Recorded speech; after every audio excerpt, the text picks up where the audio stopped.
সমুদ্রেতে সেতু বানানোর জন্য শ্রীরামজি জলেতে ফেঁকেছিলেন এক পাথর, কিন্তু জলেতে ভাসার বদলে ডুবে গিয়েছিল কেন? এই ঘটনাটি তখন দুনিয়া সর্বপ্রথম রাম সেতু বানাচ্ছিলেন। দিনরাত কাজকর্ম করার ফলে সমস্ত বানর সেনা বিশ্রাম করবার জন্য চলে যায়।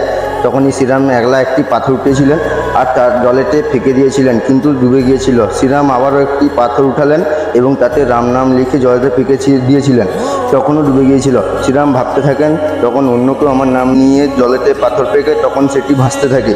আর যখন আমি নিজে আমার হাত দিয়ে পাথর ফেঁকি তখন ডুবে যায় কেন? তখন সব কিছু ঘটনা হনুমান পিছন দিকে দেখছিলেন। শ্রীরামকে চিন্তা দেখে হনুমান প্রভু শ্রীরামকে জিজ্ঞাসা করলেন, কি হয়েছে আপনার? তখন শ্রীরাম বলেছিলেন, তুমি তো সব কিছু দেখে ফেলেছ, কিন্তু এসব কথা কাউকেই বলো না, লোক আমার সম্বন্ধে কী সব ভাববেন। তখন হনুমান হাসতে হাসতে বলেছিলেন, প্রভু একথা তো আমি প্রত্যেক ব্যক্তিকেই বলবো, আমার সমস্ত লীলা তো আমি জানি। আপনার ভক্তদেরই এতটাই শক্তি রয়েছে যে আপনার নামের পাথর জলতে ভাসাতে পারে, আর আপনি যে পাথর আপনার নিজের হাত দিয়ে ভাসেন সে